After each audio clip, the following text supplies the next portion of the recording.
What is up, everybody? This is Knives187 coming at you with a little vlog I had an idea for last night. So, I'm going to put this right up front. This is a major spoiler alert for anybody who has not played completely through Quantum Break. I have played through it, making every decision possible, or at least the 4 levels where you make a decision. I have played through the game, making each of those decisions. Not necessarily every possible outcome, but I've gotten, I don't want to say the endings, but I've seen what I believe is every major change in the story. So, without further ado, you have been warned. Those of you who have not played the game, you have been warned. Stop this video right now if you don't want the game spoiled for you, okay? So, I had some theories I wanted to discuss, and while I was coming up with my own timeline, as you can see right here, this is my interpretation of the events as they happen in discrete time.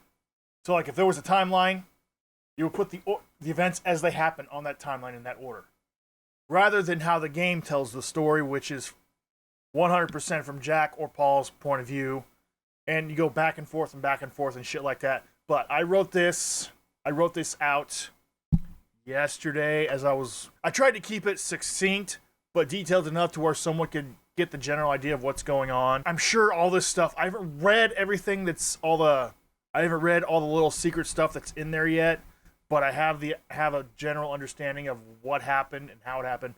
The only thing I'm still confused on is what actually caused the fracture, and as I say that now, I think I know what it was.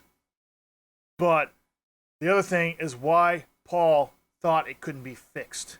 That is one thing I'm going to touch on. I have a few points I definitely would not mind having a serious discussion about this. I don't want it to get to the point, well, you're stupid, you don't know what you're talking about, you're not a physicist. We're not getting, this is a game, people. It's not based on fact. I'm not a physicologist. But, so the story really starts on February 28th of 99.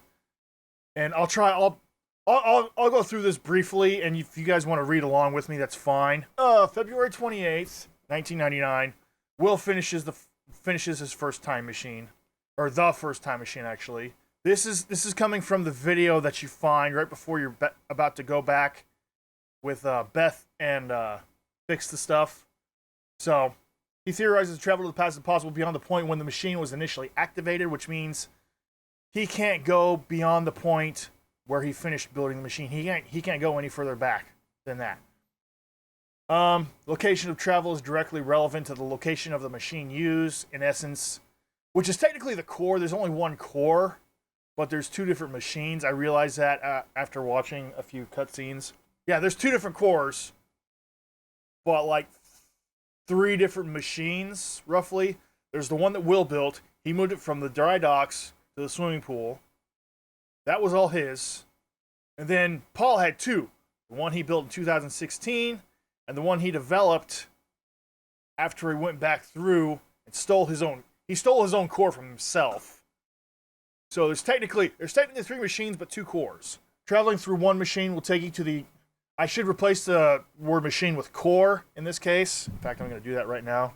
If you're using Will machine, and it was in the dry docks, and you travel to a point where it's not there, you're going to go to that location where that core was located. So, upon conducting, I can't type, apparently, and I'm not using Word or anything, I just use a rich text document to type this up real quick. Upon conducting, the machine is activated. Paul Serene, sending Paul Serene back from the future, closely followed by Beth Wilder.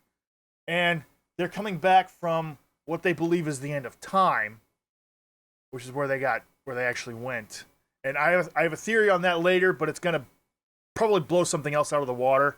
After a brief shuttle while trying to help stop Paul, Beth meets William and explains her situation, blah, blah, blah. She tells him she's from the future. He has to build the countermeasure to stop the fracture, or to fix the fracture, and all that good stuff. Between that and 2010, Will has relocated his entire machine to the swimming pool. I think somebody left it to him, which is why he used it. I want to say it was in their parents' will or some shit like that. I don't remember. I believe it was an effort to hide it from Paul, because Paul didn't know where it was until the end of the game. And while Beth's there, she meets herself as she's 8 years old and explains everything that's happened and is going to happen over the years. And he uses his knowledge of future events to make his money. So he takes advantage of the stock market, from what I read. Records the attempts and imminent failures in trying to change past events. Paul believes the fracture or the end of time cannot be stopped and develops life. Oh, blah blah blah. Around the time when you see that video for that Will leaves for Beth, he is MIA. We don't know where he is really. So when he supposedly disappears and now is developing his countermeasure, unsure of where he got the idea. Actually, no, I need to scratch that. Beth informed him of his self-fulfilling prophecy. Yes, that's what happened. July 4th. Jack arrives at the swimming pool location from the future in order to complete the original plan Beth advised. They return to the warehouse. He meets up with her, finds out she's been there for 11 years waiting for him to show up, blah, blah, blah. They go to the warehouse where Will was keeping the countermeasure. Paul and Monarch arrive there shortly after. She tries to keep Sierra out of Jack, blah, blah, blah. Upon returning, Paul and Beth face off for the device. Jack intervenes. Beth is shot in the shoulder by Paul. Countermeasure activates. After the device shut down, Jack has disappeared out of thin air. Paul and Beth are alone. Beth is killed, and Paul leaves with the device. This is very, very, like, Cliff Notes-esque, I think. Will returns to the warehouse after the showdown. No apparent evidence of either of them being there. So Paul cleaned up really quick after he killed Beth, apparently. He finds the device missing and records a video for Beth, leaving it, believing she has it and it's safe. Okay. Now we cut to the beginning of the game. Approximate October 9, 2016, around 4 a.m. Jack arrives at the university, meet up with Paul Serene. I didn't look into how Paul was able to do this. I'm thinking that he got help from Monarch somehow. I'm guessing his older self funneled money into the project to help make it possible. And young Paul didn't ask questions. He was just like, "Hey, great, give me the money. I'll develop this." Blah blah blah. He demonstrates the time machine to Jack. Travels 2 minutes into the past, wherein at the very moment he's ready to go in the machine, his future self comes back. They switch places. The other Paul goes into the machine, travels back into the past. That is a closed loop right there. That's what that means. And that's what this means right here. Time is a closed loop. Because the Paul that came back from the future is the one that stays there. The one from the present goes into the past, and it's all continuous. I'm sure there's a lot of you that already understand this. I'm trying to get it in layman's terms the way I understand it. Paul then attempts to travel in the future just before Will intervenes to stop Paul from leaving.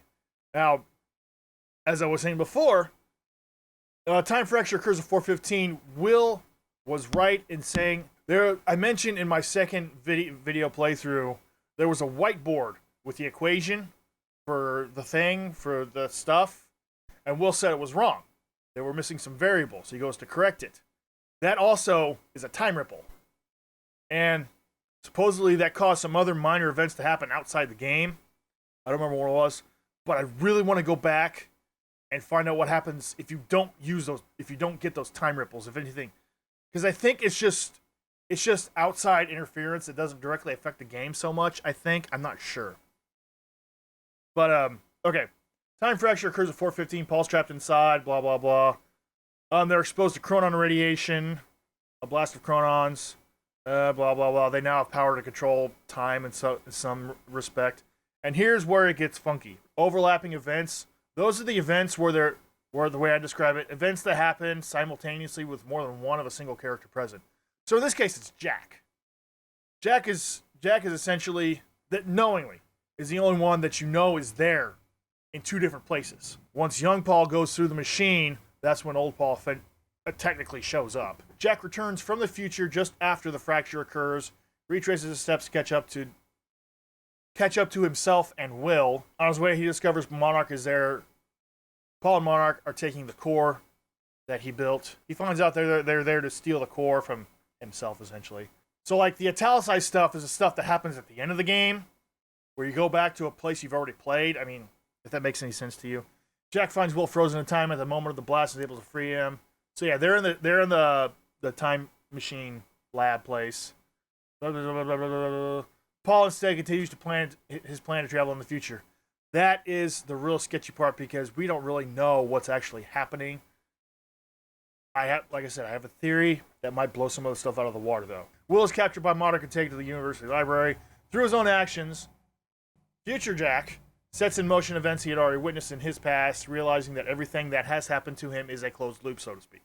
I mean, that's the way I'm wording it. If it doesn't make any sense to you, please feel free to clarify. I mean, it's the way I understand it, and the way I think is not always the way I talk. Okay, after getting separated from Will, Jack meets Beth Welder for the first time. She explains she's going to help him despite the possibility of undercover work with Monarch. She doesn't explain that part, but I mean, part of this is from my experience, not so much the character. I tried to write this as though it was an official report, sort of, kind of, but it's coming from me, so it's coming from the way I talk and think. They find Paul, they realize it's not the Paul they just saw 5 minutes ago or whatever. And they see that he has powers and stuff. Future Jack, italics, reaches the library moments before Paul orders it to be destroyed. The building falls apart. Jack manages to pull Will away from the falling debris, but not before his past self sees it happening, maintaining the illusion that Will died. Blah. Okay. So with Will held at gunpoint, Paul explains how the future cannot be stopped. That's what he believes. I still think he was wrong, and I will get to that in a moment. He leaves William in the building as it's destroyed. Jack believes that Will has died because he saw a bunch of rocks fall on him. So, what he didn't see was what he did himself in the future, past place. And Jack's knocked out and captured. Okay. Will and Jack retrace their steps back the way they came, taking unconscious Jack into study. They're back in the parking lot where they were trying to get his car and other shutters before they leave the swimming pool. Okay, approximately 7:01, Jack wakes up inside the van and sees Beth and Liam facing off. The stutter happens. He takes their guns, goes about his business. 7:05, Jack and Will arrive at the swimming pool to travel forward to the point after Jack traveled past to 2010. So they're going to the point after Beth left to go to the past. So shortly after, it also makes me wonder what happens to the doc. Oh no, she goes back to Monarch. But what happens to Nick and Amy? And you have your choice. That one choice. You get Amy, which I like Amy. I hated having to kill her to make the second choice. It was really sad. I was upset. Nick's kind of cool. He's a conspiracy theorist. But I told you there were spoilers. There's no context for what happens to them after that point. So they're going there after they've used the time machine again. Between the time Jack goes back and the time Will and Jack arrive back there, Paul has discovered where the time machine is, and that's when he gets there. That's when they meet up with him. This is following specifically the PR timeline, and I have a vague understanding of the others. Okay, PR timeline, Jack comes across to Amy Ferreira is being held. If you choose the other one, she gets killed, and you have to save Nick. Jack arrives at Ground Zero and meets up with Paul, leaving on his chopper. Jack escapes the destruction, meets up with Beth after escaping. With Amy Ferreira, they head to the abandoned swimming pool. 8:13, they get to the pool. They explore the building. Jack notices an empty taxi parked outside, the same at the bottom of the university. Beth discovers the tape recording that Will left for her after she tried to get the countermeasure and Paul stole it. They try to use the time machine. It fails because they don't know what's wrong. So they decide to kidnap Dr. Amaral. And I did spell her name right. I thought I was spelling her name wrong. They fix the machine, and Jack decides to turn himself in. And he's taken to Gull Island where Paul's mansion is, blah. These are the decisions I made in my first playthrough, also. Paul decides to talk some sense into his old friend, leaving. Martin takes a speech, which, there's also another thing. Martin is also trying to take over the company because he believes Paul's a liability about halfway through the game. So the whole assassination was a hoax. I don't think there was even a bullet fired at that speech. So that was all a setup, making it look like Monarch was weak and Paul needed to be there. Beth releases Jack from his holding cell, allowing him to get to the facility and find Dr. Amaral. Bill takes up position. Okay, let's see. Okay. They get Dr. Amaral out of there after a stutter. Steals a bow, meets up with Jack later on the bridge. Jack's forced to cross the bridge because the streets are too hot, as he says. They're setting up checkpoints. It's a lot different when you do the hardline approach because it's not as calm. There's like it's like more chaos than normal in that bridge if you choose the other route. It was actually pretty cool. There's like trucks and shit flying off the bridge because people are getting impatient, and it's not as calm and collected as this route was. The stutter occurs before Jack reaches the bridge. He makes his way across, but Monarch soldiers, large ship collides with the bridge. Bridge is torn asunder. Okay, after Jack gets off the ship, he makes his way back to the swimming pool with Beth and the doctor. They try to convince her to fix the machine using force, more or less. Beth's plan is to travel back to 2010 to retrieve the countermeasure that Will developed, being the last known location they know of. Beth goes through the machine first. Jack notices too late that Beth went through the wrong doorway, into the future, not the past. He threatens Emerald, decides to go through the plan himself, asks Amy to keep her confined, blah, blah, blah. 5 a.m. at the dry dock. Jack returns from July 4th, 2010, involuntarily after the countermeasure has been activated. He witnesses the past echoes of Paul and Beth and her death. 5:31-ish, I don't know. That was the only time I could find from the game in that chapter. Jack arrives at Monarch to find Paul with the help of Fiona Miller. Also, stuff that happens in the cutscenes also affects the game, obviously. Fiona, Charlie, I take back some of the mean things I said about Charlie. Because I went through the very last episode. There was a lot of stuff changing. It was really good. I liked it. I won't give too much away. But Charlie didn't get killed in this one, so he helps you through. Jack finds evidence Paul's been reliving the past 17 years and is planning to survive the end of time rather than fix it altogether. He doesn't believe that the fracture can be fixed. It can only be endured while they come up with a solution. Jack doesn't realize that Will developed a countermeasure to specifically fix that situation. Will apparently knew what the hell he was doing, but Paul just knows that, hey, this device could help me, but I guess he didn't know how to implement it correctly. Okay, Jack reaches the thing guarded by an injured Liam Burke. I feel bad for Liam. I'm pretty sure he dies no matter what. You didn't see him die in this situation because as he falls down, his equipment fails and he gets trapped in the stutter. So I don't know if he actually lived. I feel bad for the guy. Burke's equipment is destroyed, leaving him vulnerable, and another stutter occurs, freezing him in place. So he's stuck there, supposedly. Jack takes the countermeasure, uses a time machine at Monarch, travel back to the point where the fracture began, the university. Let's see. 6:21 a.m. Jack and Will return from the past with the countermeasure. A stutter occurs as soon as they step out and are met by numerous Monarch forces. Paul Serene, it's unstable. Jack manages to kill Paul. Will is set free from the stutter and the countermeasure implemented at the core. According to Jack, time had been stitched back together, blah, blah, blah. This is what developed my theory right here. October something 2016. I don't know of an exact date. And all the way through 2021. This is according to those whiteboards that Paul has set up in his office. All those years he set up details and stuff and sticky notes and shit.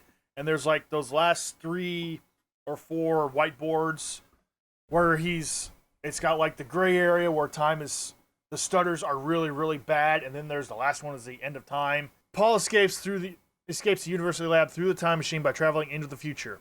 According to him, he witnesses the end of time through a relative span of less than 6 years. That's, like I said, this is not specifically precise or anything like that. This is the way I'm wording it. It's the way I'm understanding it. At this point, the fracture has become so unstable that time itself, it should say, will end. According to audio documents left by Paul, he lives through the fractured time era long enough to come up with a solution that could save people, I guess. Okay. Beth Wilder arrives in the same relative point in time and manages to follow or chase him down as he tracks down and uses Will's time machine to travel back to 1999. It's not so much that there's nothing there, it's just that everything is frozen. If that, the way I'm understanding it, matter doesn't cease to exist, it just loses its ability to perceive time, I guess. My whole thing is, time is a perception that we created in an effort to keep track of everything we do, I guess, maybe. That's one way I've heard it. The point where it was first activated, which brings you back to the beginning. Closed loop. Okay?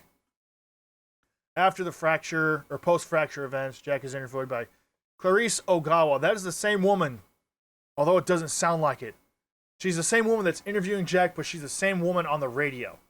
And I'm hearing 2 different voices. I'm not sure if that was intended or if it's just the radio broadcast that makes her voice sound different. Because she's on the radio, she sounds really gruff and aggressive. In the meeting, her voice is nice. She's pretty hot too, whoever that model was. I had a little minor nitpick about this right here. I didn't realize that supposedly Martin Hatch is a shifter, which is one, why he's after Monarch, and 2, why he's alive at the end of the game. So, I didn't understand that. Okay, moving on, my theories. Obviously, the first one, time is a closed loop. What I wrote down, the present is the result of all past events. The past cannot be altered, as demonstrated by Paul and Beth reliving the past decade or so. They tried so many times to change even tiny little things, and they just ended up happening anyway. The most prominent example is the visions that Anakin has in Episode 3, Star Wars. He is seeing that vision as a result of the actions he takes from seeing that vision. That's a closed loop right there. The vision causes him to react in such a way that the vision comes true because he saw that vision. Because he saw that vision, he reacts in such a way that it makes the vision true. There was no context of the vision. It was just, he saw this, I want to stop this from happening. I'm going to do all this. Oh shit, it happened anyway. That's a closed loop right there. Okay, another one. I didn't quite realize it until I watched it for the final time. That little scene where they're caught in the stutter, where they're hauling Jack off, and Jack, he's thinking about pulling Beth out of there, and it didn't click in my head. I'm like, why would he try to do that? For one, he knows better that he shouldn't fuck with the past because it can't be altered. And 2, I forgot that at that point in time, Beth had gone back in time and gotten killed. So there's that.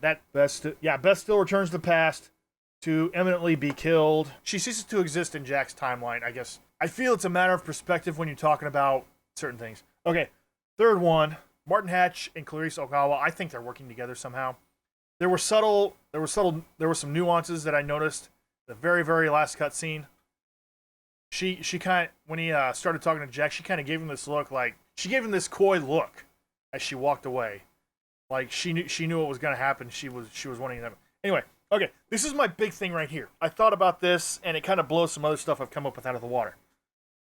Paul and Beth did not see the actual end of time. Before you start bitching and moaning about this, let me explain. They saw what would happen, or they saw time end because they didn't exist after that point. Because imminently, they're both going to be killed. Paul went to a point where he wasn't aware that he didn't exist there anymore. He was dead. And he was seeing the end of time from his point of view of not existing, maybe? I don't know how else I can explain it. It makes sense in my head. He was seeing his future.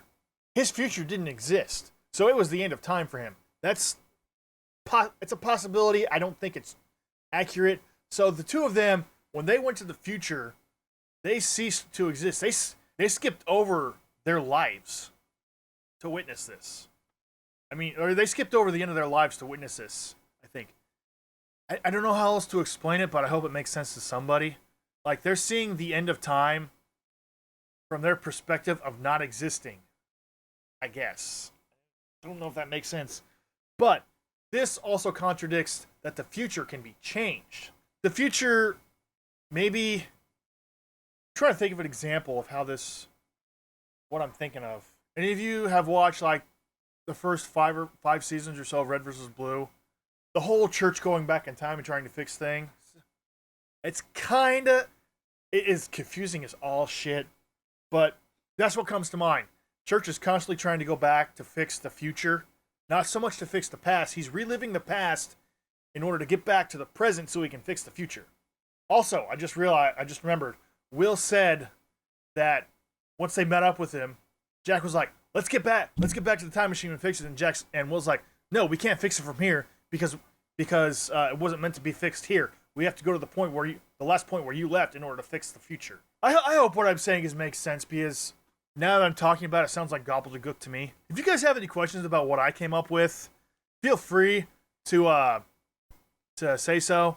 I want some other input. I'm not looking for, oh, this is how this is because this is, I'm not looking for absolute facts. I want people's opinions. I want a friendly debate about this and possible. This is the first game I've made a vlog about that is going to be this in-depth so far. But I want this to be fun for you guys. I want to be able to talk to you guys and find out what you guys think about this. I think I'm going to leave this video here then. This has been going on for half an hour. I'm going to definitely try to cut this down. Seriously, let me know what you guys think about this. If you haven't played the game, I hope you didn't watch this video and get it spoiled for you, because also, I haven't played the game. You're probably heard of the news by now. Anybody who's played the game, leave me some comments. Let me know what you think. I really like to talk about this. If you guys like this video, hit the like button for me down below, and then go over to my channel. Check out some of my other stuff that I've done, and subscribe button for more stuff on